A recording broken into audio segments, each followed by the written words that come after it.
everyone. Welcome to another episode of Behind the Work, the show for the very ambitious person looking to level up their lives, their careers, and their businesses.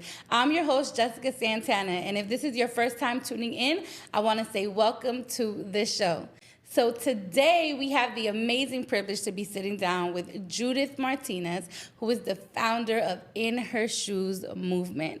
So Judith, welcome to the show. Thank you for having me. Of course. And so for those who are getting familiar with your movement, tell them a little bit about you and what InHerShoes movement actually is. Yes, so InHerShoes is a 501c3 nonprofit, and it's based in Los Angeles, California. And really, we just have one mission, which is to catalyze courage for young girls and women to live the life that they love, one act of courage at a time. And so it's really about capacity building for courage and what does it look like to live a courageous life, and instilling that in women, young women of color, and really exploring how can your passion intersect with what the world needs. We've been in existence for over 10 years now, and it's been a journey that I think has helped formulate me as a person, but also as a social impact leader that wants to make a difference in the world. Yeah, absolutely. You know, I'm thinking about the longevity of what it looks like to actually build a nonprofit over a period of time. And being in social impact, I believe that there were really important things that happened for me as a child that leads me to the work that I'm doing today outside of the podcast, where I'm leading an organization called America on Tech. And so I'm curious if you can share a little bit about what your childhood was like that informed you of what your role is now and why you're doing the work you're doing for young girls. Yeah, so I'm a proud daughter of immigrants, first-generation college student, and I think if there's anyone who maybe hears themselves in that title, you know, growing up was hard. I think there's a lot of things where my family, we lost our home growing up. There was a portion of our life where we never knew if we were going to be able to eat a meal, to be honest. And so I think the immigrant child experience, but also having the experience of watching the people that care for you the most, like your parents, struggle, I think it really has instilled in me a sense of a deep level of responsibility of wanting to pay forward to other people so that, one, you hope no one ever has to experience what you experienced. But I think also to kind of demystifying what does it mean to live the American dream. I think the American dream is dead. I think that everyone is living in a world right now where the idea or the notion of success or accomplishment or fulfillment are kind of being turned on its head, and people are kind of questioning a lot of things. And so I say all of that because I think my humble roots and beginnings as just an immigrant daughter has been trying to answer those questions for myself. And I think the hardships of growing up, experiencing different levels of prejudice or not fully being seen, I think in a lot of ways too, but also grappling with a level of privilege, being an Asian minority. There's also like the model minority myth, I think too. So I think there's a lot of complex layers of growing up that I think has become a melting pot to shape who I am today and why I think social impact and social justice is really important. And I also think it looks different today than it did, you know, a year ago, 5 years ago, 10 years ago. Yeah, for sure. And so you've been doing InHerShoes movement for over 10 years now. And when you think about the founding of the organization, what do you think was the problem that you were trying to solve then? Is it still the problem now? And if it's not, how has it evolved? I'd say yes and no. I think the quote unquote problem that we were trying to solve then was really giving young women of color a voice at the table. And it was interesting because a year after we had launched, the Me Too movement also started. So I think it was already in a time and an era where more and more voices from women, but also I think there was a shift in culture of really centralizing more of the women experience across different sectors, whether it was women's rights, whether it was body autonomy, whether it was period poverty, whether it was, I think women who have overcome a lot of misogyny during the time as well. And I think if you fast forward to now, it's been over a decade. Unfortunately, I do think it's still a bit of a fight that we are fighting. I also think, though, it's just far more layered in nuance. I think there's so much more intersectionality that's involved today. I think if we're also looking at just the global context, too, I think there's a lot of need for women to be able to be central again. I think there's more conversations that I think have gotten lost over the years, too. And so as much as I think the fight is the same, I also think it's different. Because in a way, I think that some of the rights for women, some of the rights for mothers, some of the rights who identify as non-binary women even, I think we really need to step up in bigger ways than we have before. Yeah. I'm going to ask you about that a little bit later on stepping up in bigger ways. And so one of the things that I really loved about you when I was reading your story and doing research was that you see InHerShoes as a movement towards making young women 1% more courageous. And I think about my own philosophies as an entrepreneur and just as a person in general. I'm like, if I can get 1% better every day, that for me is a win. Tell me a little bit about your philosophy on why getting 1% more courageous every day is important for young women in the world. I think that's a great question, and I think that's a great philosophy that you have. I think it's important because sometimes we think that change needs to be this big, splashy moment, and I genuinely believe that change starts small. I think, there's a reason why we have books like Atomic Habits, for example, or there's a reason why when we think about going to the gym, it's a practice over the course of time. So I think the philosophy of focusing on the 1% is there's power in consistency. There's power in showing up daily, and there's power in showing up one act at a time, and it's the compound effect of the 1%. And also, too, I'll be completely honest. I think for me, well, what if I can't give 100%? What if today 1% is the best that I can do? Getting up is the miracle. Like showing up is already more than half the job. So I think my hope is that the 1% grants people the permission that doing the best that you can, and even if it's not, just showing up is already a win.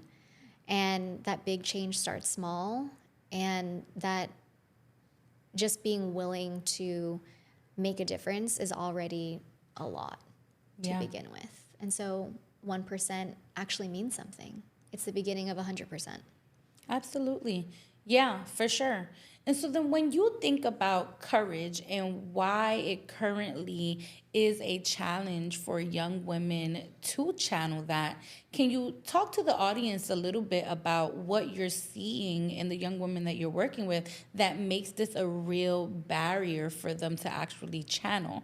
Like when I think about courage, everyone makes it seem like courage is something that you can easily access. But in a world that is based on fear-mongering and creating, unnecessary structures that stand in our way, courage actually feels like a really big lift. So I'm curious as to why you are focusing on courage and what you're seeing is the actual issue that stops people from being courageous. Yeah, I think on one hand, there's a reason why we don't define what that 1% of courage looks like for each person, because it's different, right? 1% courage for me today could look just as much as sitting down and listening as maybe 5 years ago. Being courageous means standing up and speaking out.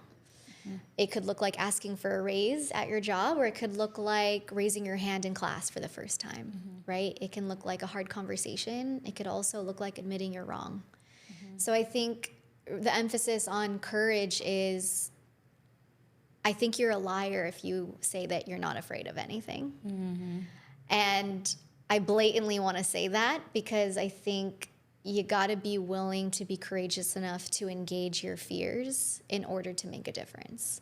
I think when you want to create an impact and if you want to engage in meaningful conversation, that is a scary thing.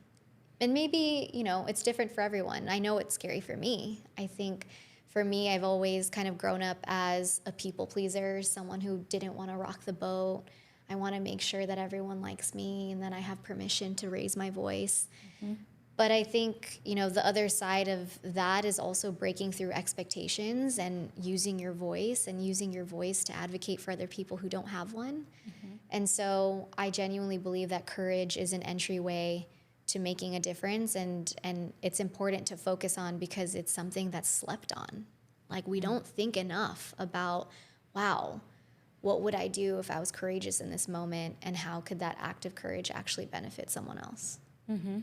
Yeah, for sure. And so in your work with InHerShoes, you've worked with the UN Youth Assembly. You've also worked with global leaders. In the last decade of doing this work, what have you learned about what works, what doesn't work, and what needs to change for something to work? Gosh, how long is this episode? I think there's a lot that you can go into with that. Mm-hmm. The first thing that comes to mind is, I think the thing that's always top of mind for me is it's really hard to make a difference when you're coming from a place of ego. Mm-hmm. I think real change and social change doesn't belong to one individual. There's a reason why we need movements. We build teams because one person can't make a difference. It's a collective. Mm-hmm. And so I think what I've seen not work is when change is on the shoulders of an individual and not on the collective. Mm-hmm. I think that's also where systems change is needed, because yes, we can have systems of oppression or we can have systems in general, but people make up systems. Mm-hmm. And I think when we become ego-based, it's less around collectivism. Mm-hmm. And I think a lot of that perspective for me also comes, again, just drawing from my childhood. Like, I have had the privilege of growing up in a multi-generational home where I was always around elders and I was always around those younger than me. And it was a very much like a village mindset. And so I think no matter what country, what language, or what position of power you're in, when you're making decisions from the level of ego, I think that's usually an indicator that we've lost sight of, I think, the bigger picture. Mm-hmm. Absolutely. I think about my own work in education, and I think a lot about some of the worst moments I've had when trying to shift the paradigm for someone to think about our communities differently. And it's always been about them wanting to stand in their convictions about being right rather than being effective. So this actually really resonates with me a lot.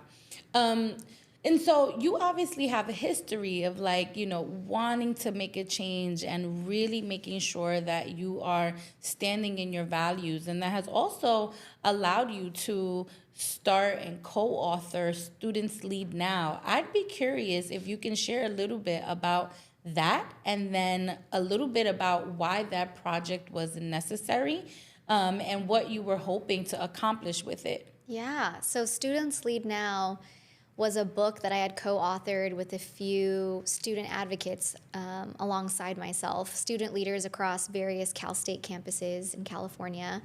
This was a few years ago now, but it really came to life after being in years of higher educational service that focused on student advocacy. And we all came together and essentially formulated a coalition around what would it really look like to create a bit of a playbook or a manual or a guide that encourages and empowers young people to be advocates and really begin the concept of civic engagement on campuses sooner than later. I never in a million years ever thought that I would be involved in something like that. I think also I never saw myself as someone who would be the type of person to want to encourage students like myself to get involved civically in that way. But it was something that I felt was so important because I felt like I grew up a lot hearing, you're the voice, to really make a difference. Your generation is here to be the change, but no one ever tells you how. Like, that sounds great. I would love to make a difference. And how do you do that? So it was really, I think, like an attempt of my friends and I during our days working in student advocacy to try to support bringing that to reality and having that hopefully be a ripple effect into further public service as they grew older. Yeah, for sure.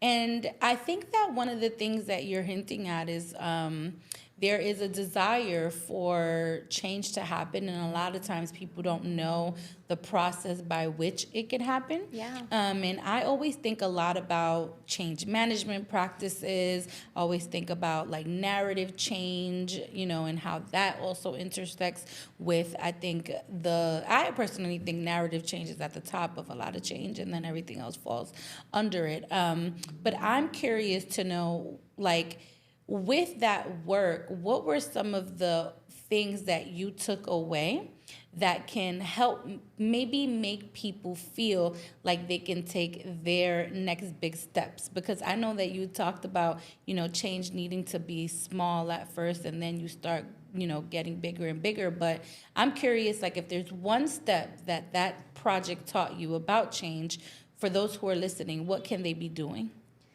Gosh, I would say, I think the biggest thing would be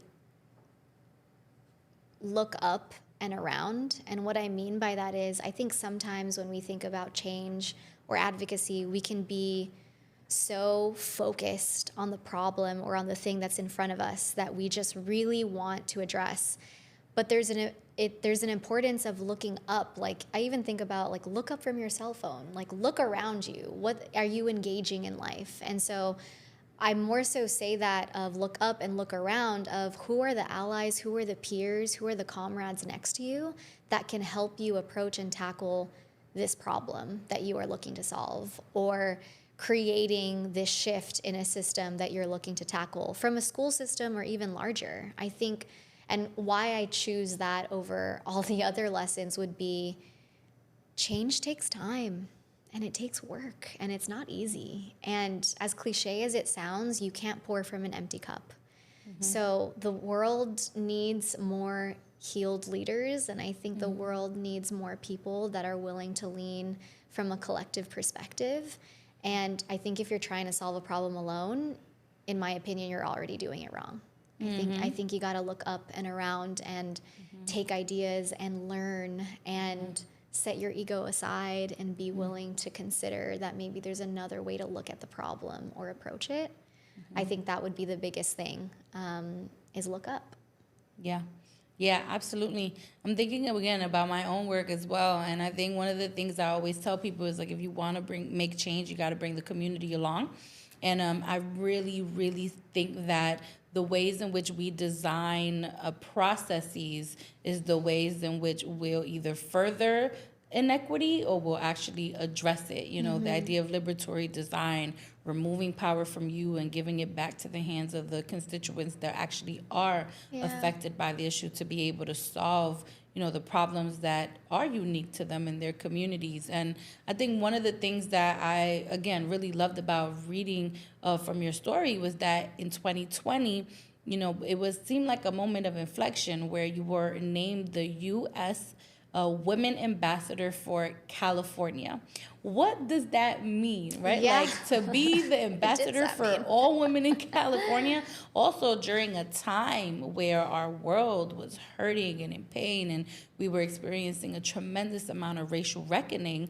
Tell me, like, what that role was and what were you tasked to do? And also, how did you take care of yourself during that time among taking this big responsibility? Yeah, honestly, it was a wild time. I think 2020 feels like a blur for a lot of us. It's wild to think like we all, lived through a pandemic that took over the whole world. But yeah, so I was a United States of Women Global Ambassador, and I represented the state of California through Civic Nation and an organization called the United States of Women, which was born out of the White House through the incredible Mrs. Michelle Obama, former First Lady.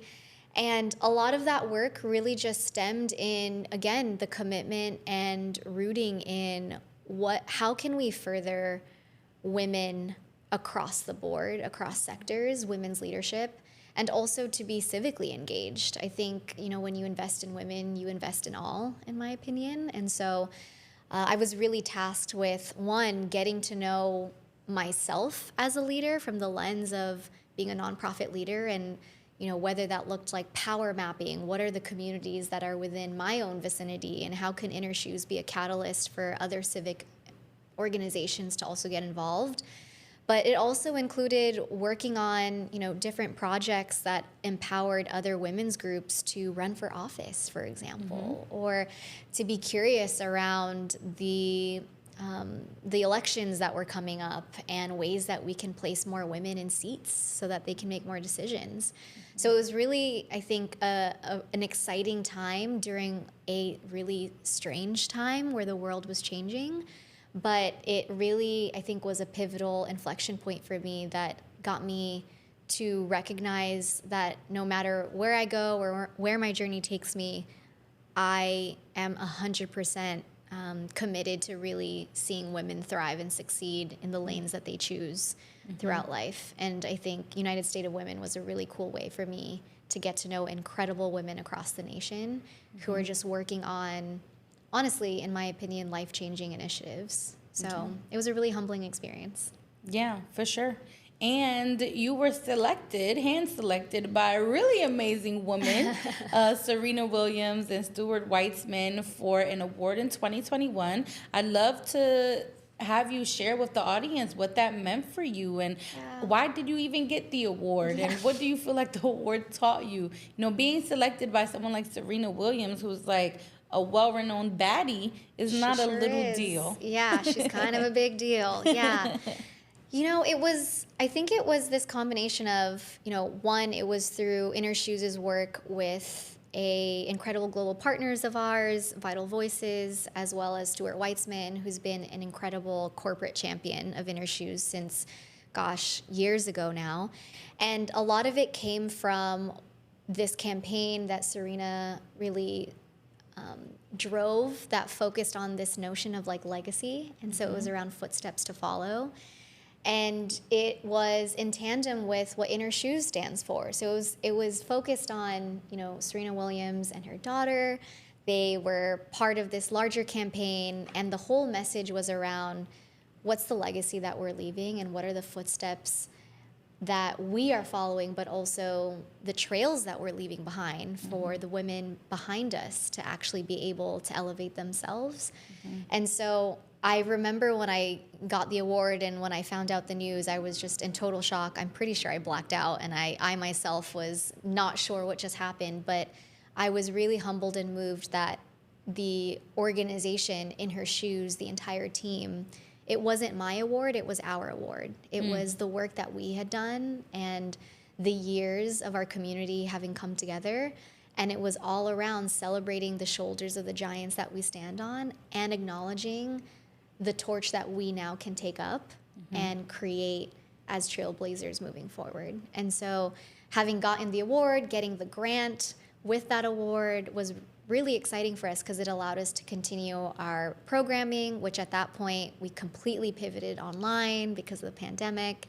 And so whether it was our summits or working with local women and chapters that we had at that time across the US, it was really special to remind people of their power during a time that people could feel powerless. For sure.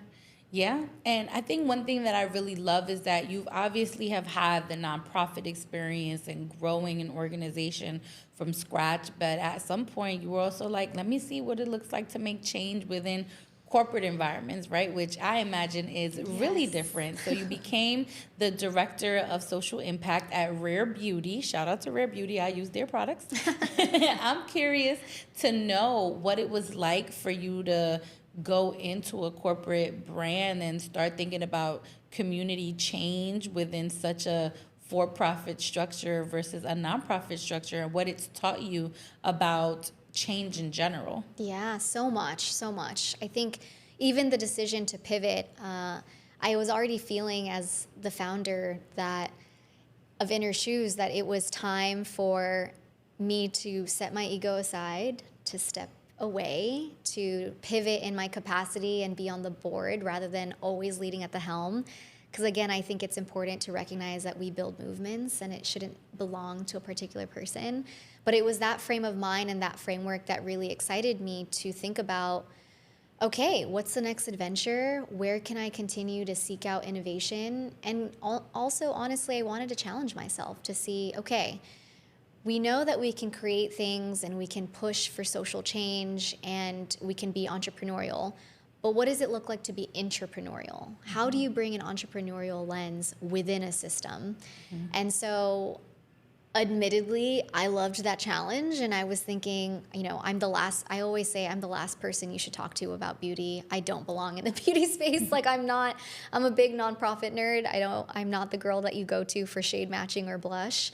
And so for me, it was really exciting to think about taking a lot of my experiences at InHerShoes and even outside of building InHerShoes within a brand, but also within a brand that was founded by a celebrity that is deeply connected to the mission. And also, what does it look like to actually be on the other side of the table where we could actually be a grant maker and allocate funding and democratize wealth in a way to shift the philanthropic space. Having been on the other side of the table as a nonprofit, I know what it's like to try to sustain and scale over the course of time and how frustrating it can be to try to change a system that wasn't meant for you. So it was a lot. There was a lot of moments where I was like, what am I doing? Like, was this a mistake? Am I doing this right? But I think the North Star for me throughout all of that was really honing in on, nothing for the community without the community. And I think it's a lot of what you speak to as well, of the importance of bringing community along with you. And so I think just drawing on my own experiences, my own mental health journey even, and just thinking about, the mission of Rare Beauty is really, yes, it's makeup made to feel good in, and it's shifting the conversation of beauty, but it's also never just about a product, because 1% of every product sold goes to support youth mental health, which is the foundation that is tied to Rare Beauty, called the Rare Impact Fund. And so it was truly such a huge shift. And I think one of my biggest takeaways and lessons to your question is, I think in order for you to create meaningful change within a system, from the beginning, a framework and an ethos of social impact must be present from the start and not an afterthought. I think inclusion lives in decisions and it's not in marketing campaigns. And I also think that social impact is a framework and a strategy and not a caption, So I think that's been one of the biggest things is when you are working with brands or corporations, it makes such a difference when just beginning from the ground floor, there is already a clear intention and a framework to make a social impact. And yeah, it's been really humbling to be a part of that. Yeah. And I think that one of the things that I always tell people is that change doesn't always have to live within a nonprofit structure. And a lot of my friends that are super radical, like me in many ways, they'll say, Jessica, it's still capitalism. So how can it actually be change? And I think I've gotten to a point where it's a yes and, right? And I don't think there is a one-size-fits-all strategy. I no longer believe that there's only one way to make change. And so I'm curious, working for a beauty brand, a for-profit beauty brand, right? How are you balancing your authenticity and your ways of thinking, especially coming from the nonprofit sector, to now go into an industry where, a lot of people will still see this as maybe performative or inauthentic? Yeah. I think honestly, and I answer this truly from my own human perspective. By no means am I saying I'm an expert or that even, we've nailed it down as a brand. I think how I've navigated that as an individual is, one, really being rigorous and honest with myself about what my values are, just as Judith, as a person, outside of InHerShoes, outside of any brand, outside of my family, outside of society, what do I believe in and what is true for me? And then I think also too, there's this sense of, I think, like checks and balances where it's really hard to enter a system when you're not clear what you stand for as a person, because that's when it becomes this easily blurred line for a lot of things. And so with all of that, what's really, again, to use the phrase like a North Star for me is this something that I would be proud to stand by, even from the lens of just Judith? Yeah. Like, can I attach my integrity to this? Is this something that I can stand for? And I think when that becomes part of the lens that I look at, that's usually been a form of a compass for me. And again, I'll be the first to admit, it's really hard. It's really hard. And I think that's also why it's important to surround yourself with teams, to build teams that can help support you and bolster that belief around equity and that belief around, okay, so there's a product. Okay, so there's capitalism. Where can we actually take this conversation so it does drive the needle forward? And to date, we've been able to fundraise over $30 million for youth mental health because of product that we've been able to help galvanize, but also actively fundraise. And I think that for me has also helped me navigate the tough times and decisions of being really clear of what the impact actually is and being really rigorous around the community that we're out to really make a difference for. You know, I think as you talk, one thing I'm realizing is that you are seemingly very rooted in your values, and you have the ability to see duality, right? Where it's like, sure, it's a product, but also we've been able to generate $30 million for youth mental health. And I believe that in the beginning of this conversation, we talked a lot about courage, and I believe this is an example of courage, right? Because you are very much balancing, right, what people's opinions might be about like change with also the fact that you've been able to generate such amazing results. $30 million to democratize access to youth mental health is not a small feat, you know? And I believe that a lot of times I think that, you know, courage is talked about as like absence of fear, you know, that is just this easy thing to do, and, you know, this thing that is very easy to channel. And so in the moments where you are maybe having to have these conversations about that duality, where it's like, yes, it is a for-profit, but this is also what we've been able to accomplish. What is the one thing you want folks that are engaging in that conversation and to leave with, so that they might be able to see their courage differently and be able to see it as not black and white, but maybe gray? Yeah. Gosh, I would say first off, be really gracious with yourself. You know, I think it's taken years of practice. And again, I'm not coming on here saying I'm this expert and you should follow my blueprint. Trust me, I'm just as lost and confused as everyone else. And I say that with like a deep humility of I never consider myself an expert. I consider myself a practitioner because I believe it's important to be in practice constantly. So I would say that it's give yourself the permission to be a beginner. I think we live in a society that praises experts, that praises, you know, the hot take, that praises, you know, needing to have the perfect answer all the time. So I'd want to normalize for whoever might be listening that is beginning to engage in hard conversations. It's okay to fumble. It's okay to come authentic and also come unsure. That is the definition of courage. It's sometimes doing it and being afraid at the same time. It means the fear doesn't go away, but you're still showing up, and that's the point. So yeah, be gracious with yourself, be willing to make mistakes, be willing to be wrong, be willing to learn, because that's how you build up that muscle. Like I think if we look at courage like a muscle, and you can only build muscle through friction and tension. And so you got to be willing to meet the moment and be willing to just take it one conversation at a time, I would say. For sure.